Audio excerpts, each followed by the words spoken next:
Welcome to a midweek-ish special of Scotty and Motty. We're going to go over the Munich game, get all your thoughts, get Jay's thoughts, and then we might ask producer Alexei to get his opinions, but make sure you're getting involved in the comments. If this is your first time watching Scotty and Motty, or if you watch it regularly but you haven't subscribed, please make sure you press that subscribe button now. The numbers are going up, and so are the views, so we want you to help us get big in the game, man. Help us help you. Yeah. Yeah, that's how it's done. The bigger we get, what happens then? The better we are. We can't improve on perfection. That's very true. Much like United. There's room for lots of improvement there. Let's get straight into it then. I think 4-3, and I'll be brutally honest, I think we were completely robbed of a win at the Allianz last night. Are you being somewhat sarcastic? The VAR decision went against us. Right, okay. That's 3-3. Right, okay. Onana with a howler. Okay, them things happened. We could have got a draw. We deserved a draw. Yeah. If you look at the numbers on the score. But the truth is very, very different. You can't even say that with a straight face. I can't. You can't, because... I'm trying. I'll be shitting court. Also, Mehdi Rahman, who's in the chat, Agony Uncles will be up on Friday, I think, is it? Agony Uncles, asking about Agony Uncles? It'll be up on Friday at 3 o'clock. Friday at 3 o'clock, thank you. Yeah, it's not often that a 4-3 scoreline against you can flatter you, right? It's not often you go, well, I tell you what, we're lucky it was only 4-3. But that scoreline massively flattered Manchester United because we were shocking. Were we as bad as you expected us to be? No, we were worse.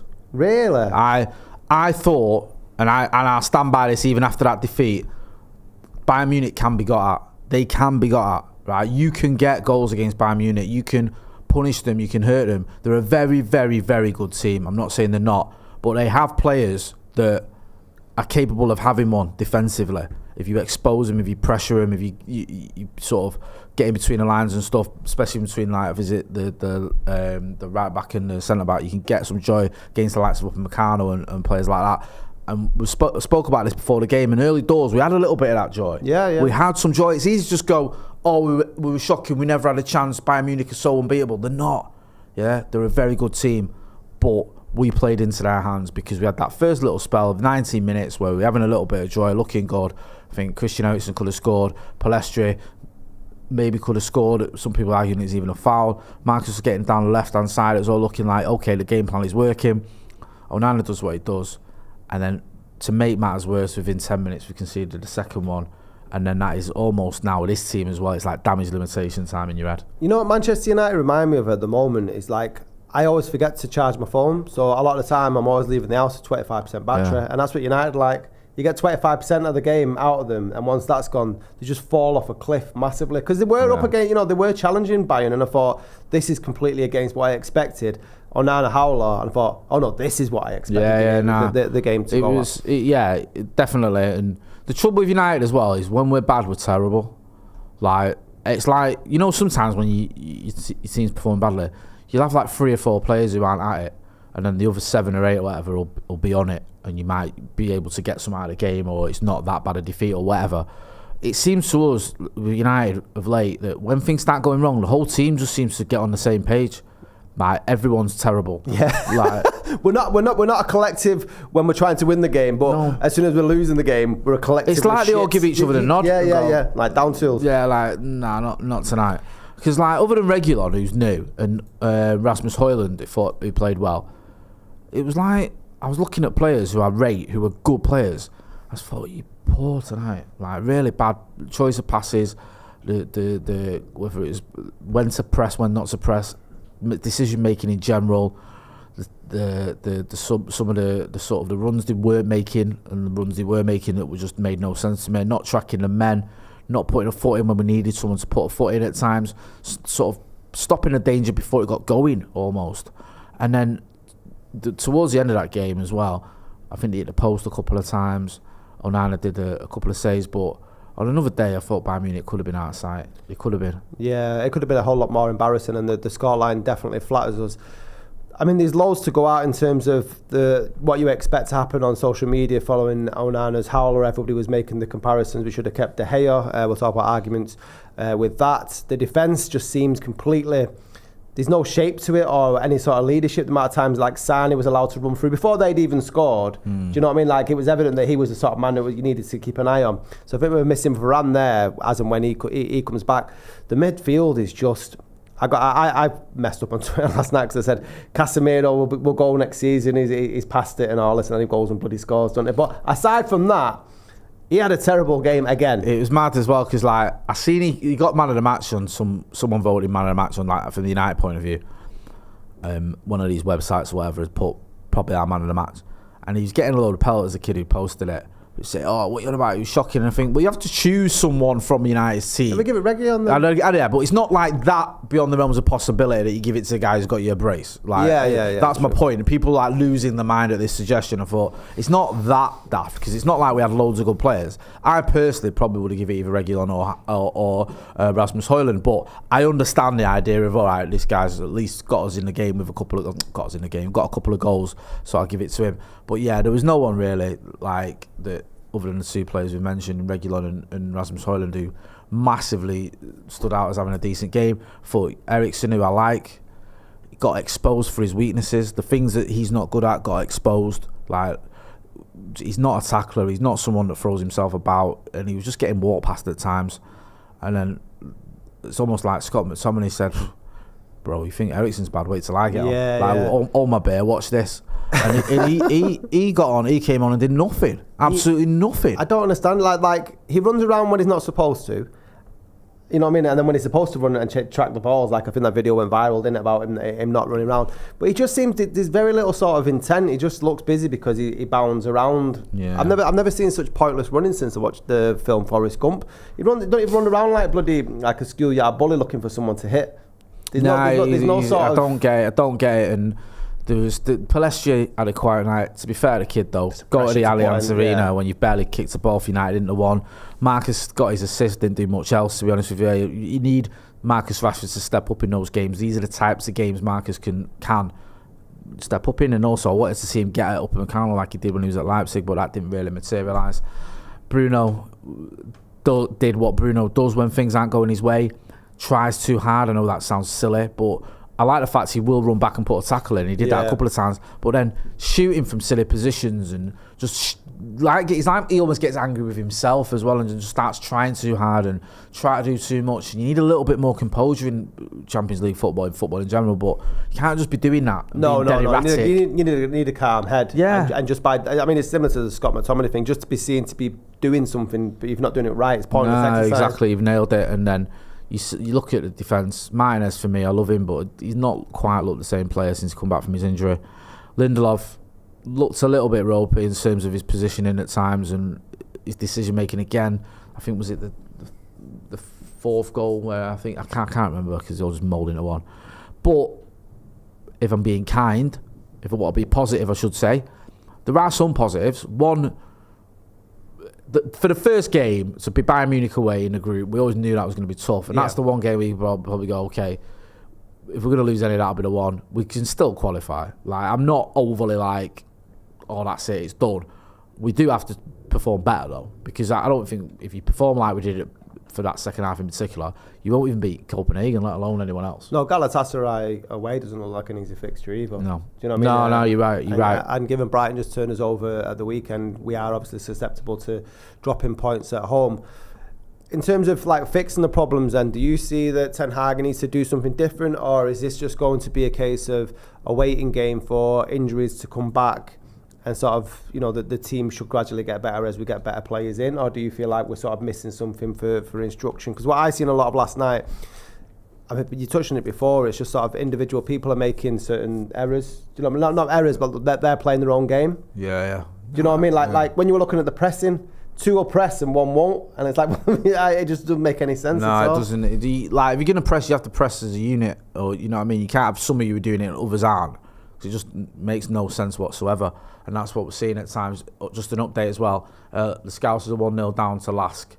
Right. You know what I mean? This makes me laugh as well. You see, like Liverpool fans giving United grief, and Arsenal fans, right? I seen a lot of Arsenal fans last night. Arsenal won 4-0 against PSV at home. Yeah, well done. First Champions League win since 2016. Amazing. And yet loads of their fans were giving it the biggin about United losing to Bayern Munich. Right, for starters, last time Arsenal won the Champions League, they got beat 10-2 on aggregate against Bayern Munich. 5-1 away and 5-1 at home. So let's not start throwing shade at us, where your record in that competition that you're never really in is shambolic. And also Liverpool fans having to go, you're not even in the Champions League. No. So shut it.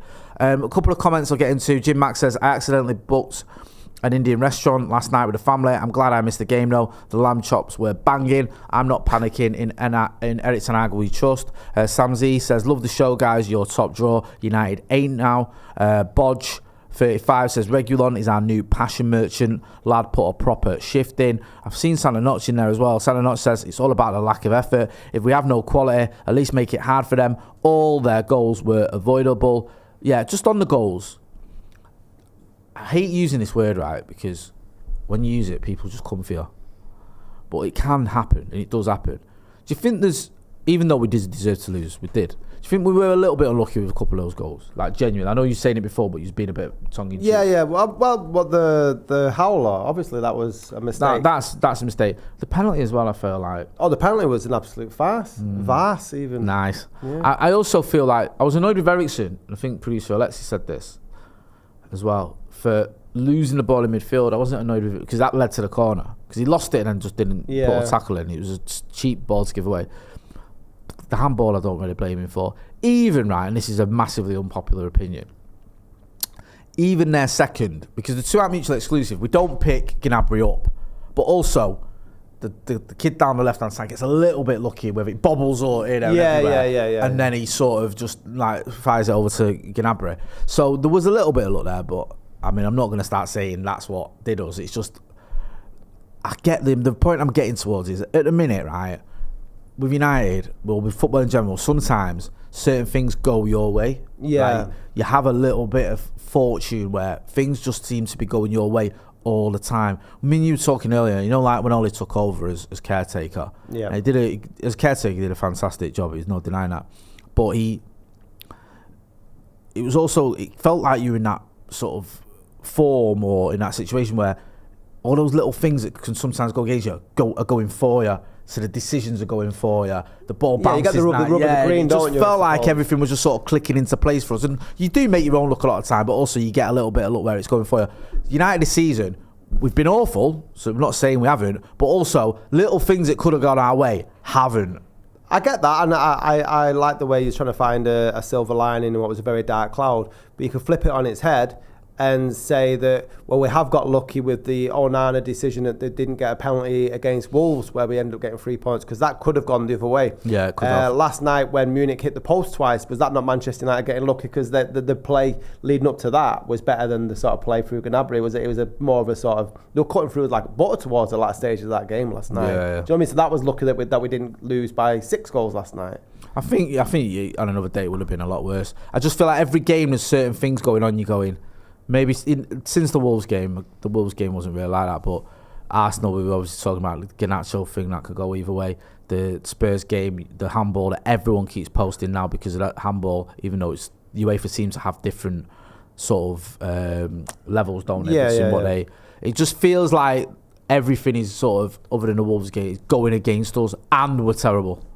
So it's like, it's a bad combination to be in, because you need a little bit of rubber green now and again, but if you're not getting it and you're also not playing well, which we're not, then you're going to end up getting found out. And that you saw it in the Brighton game. You know, another day maybe that equaliser of Højlund is given, and maybe we do something, but at the minute that equaliser isn't given, and also we aren't good enough. Yeah. So it's not like we go, right, oh, we should have got that goal, we haven't done that, we'll go again. We just go, That was a strange thing though, because if you look at the Forest game, has become something of a red herring, because from what I saw from the Forest game when we went 2-0 down, I was mightily impressed that we got back into the game and went 3-2. Although when we went 3-2 up, we thought, we'll spend the next 20 minutes inviting them onto us for no reason at all, done all the hard work. And I thought, right, well, that shows me that this team does want to fight for each other. They're not going to get embarrassed by losing 2-0 at home to Nottingham Forest. They've got it in themselves and the drive and ambition.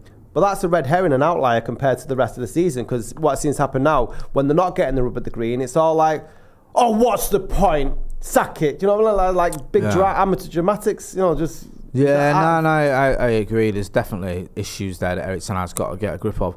And me and Joe were talking about this earlier, and I think just as a footballer, have a bit of pride. And some of these players, like, what have they won? Like, some of them have won a lot. Like Varane, Casemiro, they've won, even Mason Mount, they've won Champions Leagues, they've been there. But some of these players have spent a long time at United, they haven't won a lot. Bruno hasn't really won much.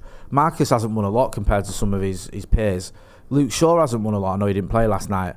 But you think, whether you have won a lot or not, you'd want to win stuff. You want to have that pride of, like, we should be winning trophies. We should be challenging for stuff. And we're just not. Last season we did okay in the cup competitions. Obviously won the Carabao. But this season you want to kick on. You want to go, right, the next step now is to challenge for the bigger trophies than just the Carabao Cup. And, we're miles away in the Champions League. We're miles away in the Premier League. It just feels like we're in September and it's already... Panic stations. Just before I get your reaction, John Shin's in the chat. He says things are going to get better once our injured players return. The energy in midfield is a subtle yet massive concern, and the balance with Amrabat in the 11 will bring more stability. Danny G says the fact Bayern scored twice just after we did proves they were coasting. He's having a little bit of a discussion with people there. He says that they were in first gear or didn't get out of first gear. Christopher Dunn saying first gear is nonsense. That's their level. Alexei, hit me with your wisdom. This is, I don't think either of you are going to like this. And I'm not just saying this as a reactionary thing. I've been saying this to my mate since it happened. I think it was a really big mistake to sell Fred.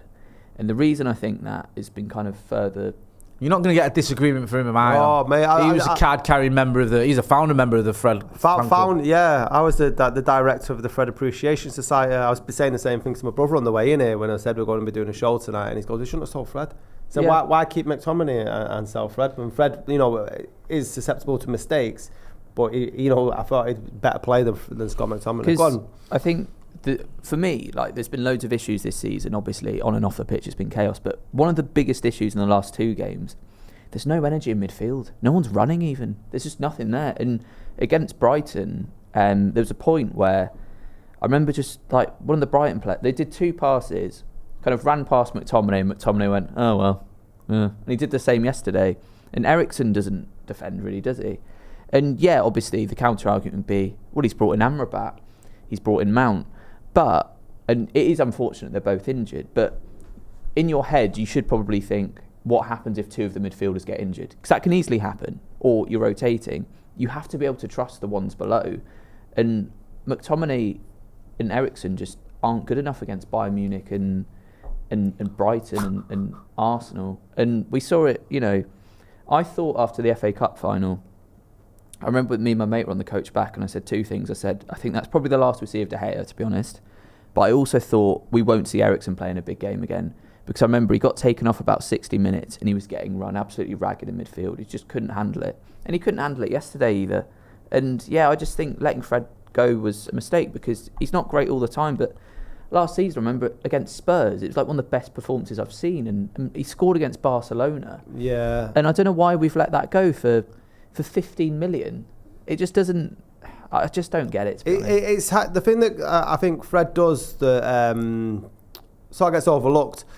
That drive to run around can be contagious, and what we've got at the moment, we've got to do away because if one person isn't doing it, the other one's like, well, if he's not asked, I'm not asked. And it's just infected the whole team because they're saying, well, if he's not running around like that, why should I bother? Yeah. And the supreme athletes, you've heard the saying, steel sharpens steel. Yeah. Yeah, and that's what Manchester United should be like, and we should be urging each other on to be the best. But at the moment, it's like, well, he's not putting his shift in, I'm not bothering, and we're all getting paid at the end of the week. And this is where Ten Hag needs to, and I'll reiterate it again for those at the back that still think I'm a Ten Hag out, but this is where he needs to earn his money because you've got to motivate them players. They're going to get paid either way. And that at the moment, it looks like it's a team that is lacking motivation.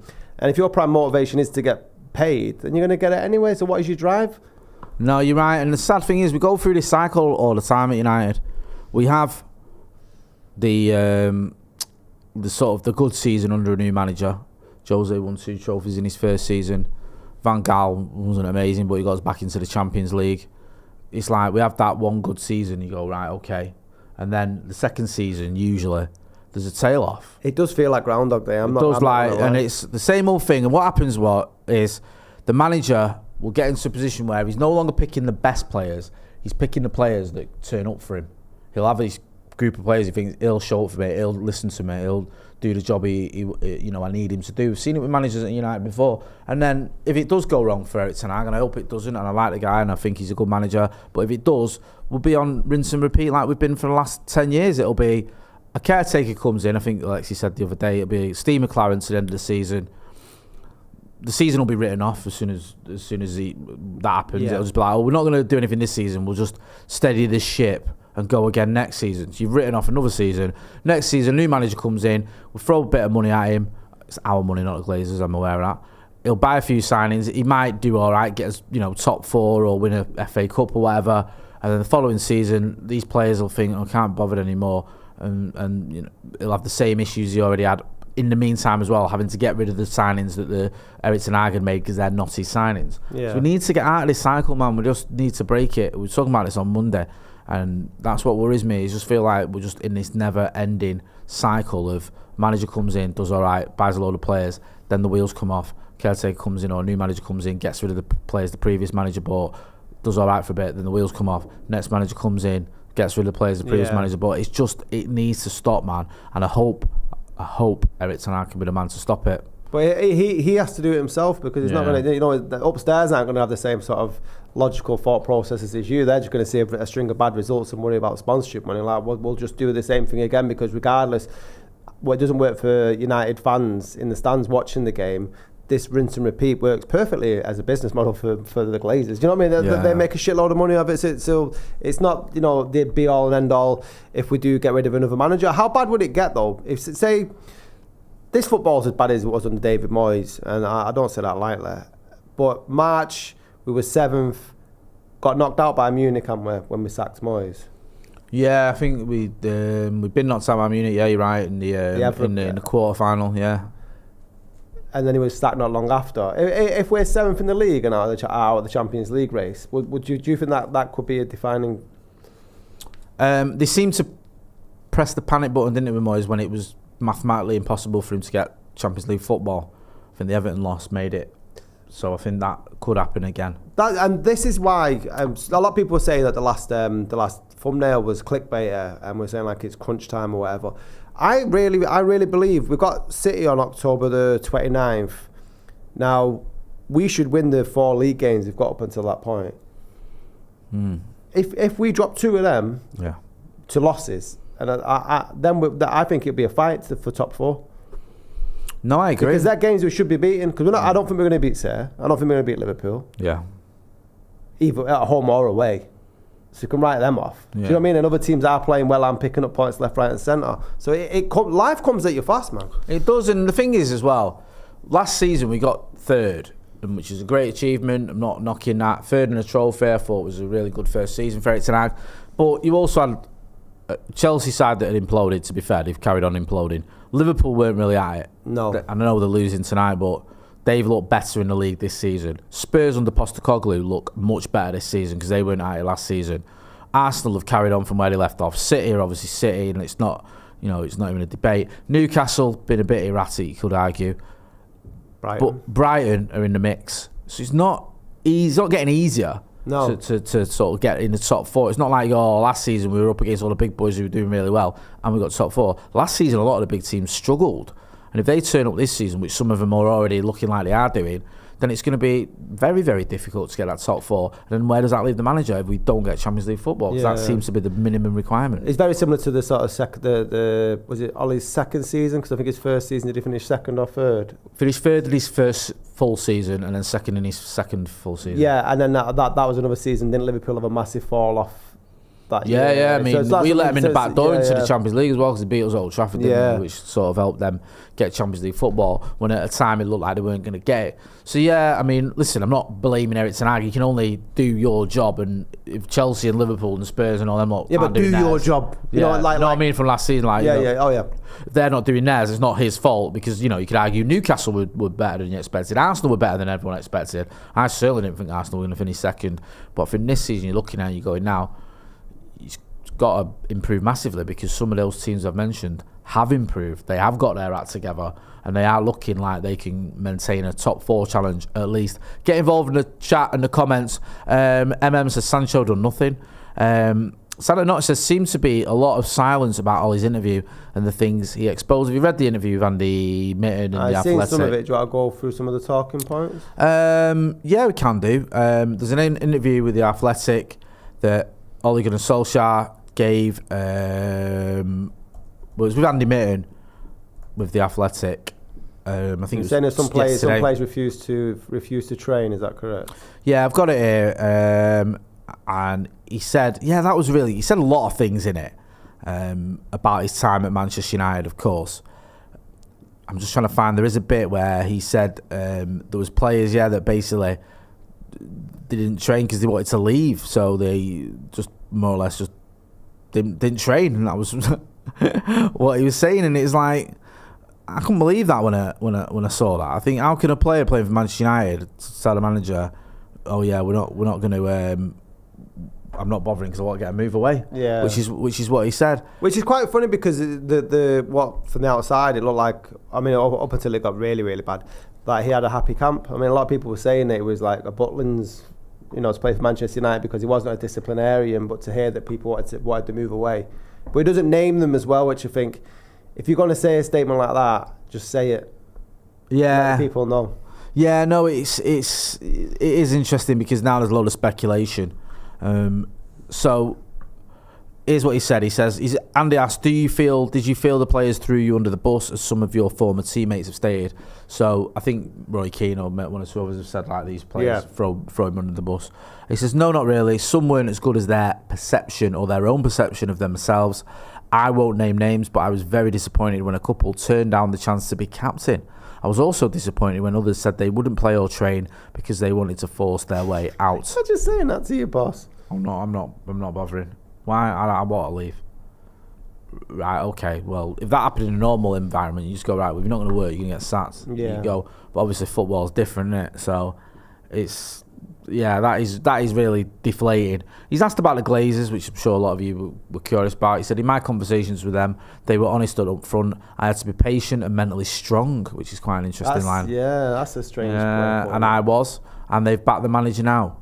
Yeah, so I think he said he was giving me more or less 3 signings or something a summer. Which is... It's on the Athletic anyway, make sure I'll put a little link in there. With Andy Mitten in there. It is decent. It's a decent one. Like you say, it's a bit of a shame that he doesn't name some names. It feels a bit like a PR campaign as well, that it might be... There's an element of that. Put himself in the shop window to get a manager's job. One thing we should talk about before we wrap is the Onana howler. How do you feel like his first, 6 games for Manchester United have gone... Could they have gone worse? Yeah. Definitely. Could have gone worse. His first 6 games, Manchester United, of course, could have. Yeah. How many goals has he conceded? I think I think it's 14. 13 goals in his first 6 games. So yeah, it's gone. I'm not saying it's gone well, but it could have gone worse. Right. Yeah. Like, could have gone worse. He could have broken. I don't buy into the idea that he was having a stinker before the Bayern Munich game. I just don't. I thought there was the Pedro goal against Brighton. I thought against Arsenal, the Declan Rice one, I still think that's unlucky. I think that's a bit harsh because of the distance and the deflection. And I thought he did very well when he was playing, the way his performance in general. The Wolves game, he's a bit of a mistake there. He probably should have given away a penalty, but he didn't. He got a clean sheet, so that's that one. And I don't blame him for the Spurs goals either. I think with Onana, right, there's several things. One, we've all just agreed that the defence has been all over the gaff, the midfield's been all over the gaff, the forwards aren't pressing the way they should be.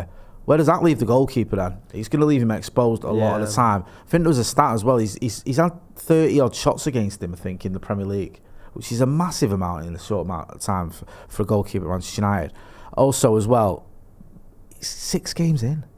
Like, you know what I love? Got to be a bit patient with a kid. I don't love what I find interesting is that if I come on here or if I go onto Twitter or anywhere and I say Erik ten Hag is not playing the best football for Manchester United's ability, then I'll get pelters. You've got to have faith in the manager. You've got to have faith in I think there's people turning on him, but no. What I mean, in the majority, people call out, oh no, you've got to have faith in the manager, blah blah blah. Onana's only played 6 games. Yeah. And why don't they give the same sort of patience and grace to players as they do the manager across everything? No, I agree. I don't understand like some of the. I get there's a general bias where they'll support a manager more than they'll support a player. You dropped a clanger, which he came out as well. He asked to be interviewed for the match, for the post-match interview. He came out and said, "What speaks to the media?" He held his hands up. He said, "Sorry, I've cost us the game." Which was at least decent of him to come out there and show a bit of bottle to speak to the press. He didn't have to do that. He could have just stayed in the dressing room. But he said that, fair enough, right? Like you're saying, 6 games in, give him a chance. Like, he's young lad, he's 27, he's not a kid, but he's, for a goalkeeper, he's relatively young. Come to a club like Manchester United. Before you even got here, you had like Gary Neville was pointing out, this is probably the most high-pressure job in football, coming in as Manchester United's goalkeeper. You've had people questioning Jamie Carragher after a friendly. Can't believe he didn't doing an article about him after a friendly because he shouted at Harry Maguire.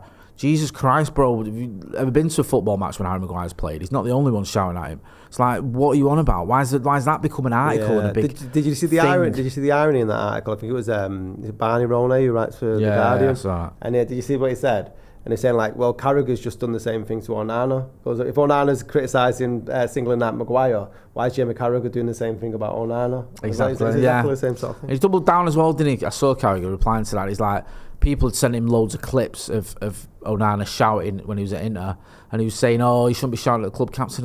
Harry Maguire's not the club captain for starters. And also, if that's how he plays, that's who he is, he's going to do that. There's an interesting, I've seen a tweet here, someone sent it me, my mate whose brother's an Inter fan. This is from Siavush Falahi, and I think he's a journalist who covers Inter Milan. He said, I've never seen Onana like this before. The criticism he's gotten has clearly gotten to him. At Inter, he had at most one mistake that I can remember. So he feels that you're not seeing the best of Onana, and maybe the criticism and the questioning is getting to him a little bit. I mean, he's only human. It might be because we're seeing what we're seeing is kind of out of character. I just think he needs a bit of time. I think he's a good keeper. He's not playing in a good team at the moment. No, he's not. Like, I wouldn't mind if he was making mistakes and the rest of the team was playing well. Yeah. Do you know what I mean? That them sort of mistakes hurt more. Like De Gea in the FA Cup final. Yeah. Do you know what I mean? It hurt more because maybe we had more of a chance. But like, if everybody else isn't playing well, it's a collective thing again. But I never understand this bias say like, you've got to stick by the manager, you've got to stick by a manager. But they won't offer the same grace, especially to new players. Let us know what you think. Alexei, what do you think about Onana? Well, when De Gea came in, years he was struggling, wasn't he? I mean, his first season was pretty poor, and then people have said that with that comparison though, De Gea was only 19 at the age of you're tired, son. Yeah, but sorry, it's been a long day. I think though that like with the goalkeeper, the age isn't as because 27 Onana is. Yeah. So 27 in goalkeeper years is a lot longer than for an outfield player. But I also think as well, like people, myself included, a lot of us stuck by David De Gea for years and years and years when he was making these mistakes. 10 years in, he was making mistakes. And I'm not saying he wasn't great for us at points, but if you're saying 9 years in, De Gea can make mistakes, you can't give up on Onana after 5 games. You can't say De Gea is allowed to make mistakes. And we've had Van der Sar made quite a few mistakes. All our goalkeepers have made mistakes. Schmeichel made mistakes. You can't just give up on someone after 5 games. No, and if you look at the ratio of shots that he's getting against him as well, like that, you're more susceptible to conceding goals just by the logic of Yeah, I mean it's different as well, and I understand like people looking for the similarities with when De Gea came in. You point out he's only 19 as well. Manchester United, when David De Gea came in, he's coming into a much better settled team as well. It wasn't long after that. I think we drew the league with City that City's first season, didn't we? And won the league the season after. Vidic and Evra and Rio and Brown. And Yeah, it all wasn't that. a makeshift defence. No, with they two still had left-backs a playing. lot of life left in him. He's coming in. He's got Sergio Reguilon. He's got not fully fit Martinez. He's got a fourth choice Victor Lindelof, and he's got Diogo Dalot in front of him. Plus, you've got the issues that are going on. So look, he's not immune from criticism. He's dropped a clanger. There has been moments where you go, could have done a little bit better. I'm not disputing that. My point is, 6 games in, it's far too early for me to be going, oh, Nana's not the one and all this other stuff I've seen. People keep going on about David De Gea. We never should have got rid of De Gea. De Gea would have saved that, all that other stuff. A lot of these people were saying after the West Ham game, the Sevilla game, the Brentford game last season, De Gea's got to go. He's a liability. The FA Cup final. You know what I mean? And also, De Gea's not here. It's like this. It's all a moot point. Keep going on about De Gea was here. It's like saying, I was saying this morning. It's like saying if Rude was here, he'd have scored that, but he's not. Yeah, I wish Sir Alex Ferguson was here. Yeah, do you know what I mean? Like, it's just a meaningless sort of argument. And I think for me, each to their own. But I'm going to get behind Andre Onana. I think he's a good keeper. I like the fact he's fronting it up. I just think we need to be a little bit patient with him, because 6 games in to already be sort of saying we shouldn't have bought him is just, for me, it's insanity. Yeah, right. Make sure you're subscribing to the show. Everybody that does so already, thank you very much. Our numbers are going up week in, week out, so we really appreciate that. Just before we go, Burnley on Saturday. Is this Turf Moor at 8 o'clock on a Saturday? Have you ever been to Burnley on a night out? Yeah, I used to cover Burnley sort of as my patch. It was just on the edge, and now and again I'd cover certain things. But I know that it's an interesting place. I've not been out on a night out there, and I'm all right with that. Right, okay. What about you? No, I've never been north of Bury. That's where it is, isn't it? I drive through there very fast. It's like going. You need to you enter into DeLorean. I'm definitely not going back to Burnley anytime soon. Alexei's been to Burnley, hasn't you, son? Yeah, when it was used to kick off with Burnley and Blackburn and Surf Moor, he just used to go down just to join in the fighting. Well, I'm the reason why, the government had to take 20,000 police officers off the street, because I basically overburdened the police so much and the riot police that the Tories just went, we can't do this anymore. And that was just down to me. He's the reason Sean Dyche left. He walked into town and Sean said, no, there's a bigger man than me. And do you know what they call me? What? They call me Austerity Alexei. Austerity Alexei. Wow. That's not the nickname you was giving yourself last night that I don't need to go into. Okay. That sounds a little bit suggestive. Yeah, honestly, bro. It's the last nickname he wanted to give himself, but he did bizarrely. I interviewed Sean Dyche once. I'd say, what happened? Sorry, this story. No. So I was covering Burnley's parade, or it wasn't even a parade, it was in the town hall. They did like the balcony thing with the trophy when they got promoted. Oh, right. Under Sean Dyche. So I went down there when I was reporting, and I never heard Sean Dyche speak or met him or anything, because this is before he became proper famous. So I was interviewing him and he started talking, and he talks like, and I said, oh, I was celebrating last night, and he went, no. Because he had a croaky voice, been shouting, not realising that's his normal voice. And you've done them on Scott. At the beginning of an interview when you say something you wish you hadn't, and it just makes the interview dead awkward. Yeah, it's like why have I just done that now? This is going to be well awkward. And I just had to sort of, tell him how wonderful he was for getting him promoted for the next. That's like when I stole minutes. Uwe Rosler's Jammy Dodgers. Did I say that one? No. So I interviewed Uwe Rosler when he was Wigan athletic manager, and it's the first one I did, first press conference I ever gone to, and there was biscuits on the on the table, and there were Uwe's biscuits, and then all of reporters, that thing like who wants to volunteer for this really impossible adventure, and everybody else steps back and just leaves you stood there. Yeah. I'm there like that. And then Uwe's come in like that. They're my biscuits. And I could hear them all like schoolboys behind me like, okay. Oh, it's horrible. In the press conferences, you are on your own. If a manager digs you out or you have a rat, you're getting no love. Yeah. It's absolutely minging. You got sat not long after that. Good anyway, the blue. Right, we'll leave it there anyway. Make sure you're subscribing and liking the show. We'll be back with an Agony Uncles on Friday, another Agony Uncles on Monday, and then we'll be back next. Should we do a live on Thursday? Why not? Yes, and we'll see you then. So I've been Scotty, that's been Motty, that's been producer Alexei, whose new nickname I'm about to find out. Enjoy your weekend.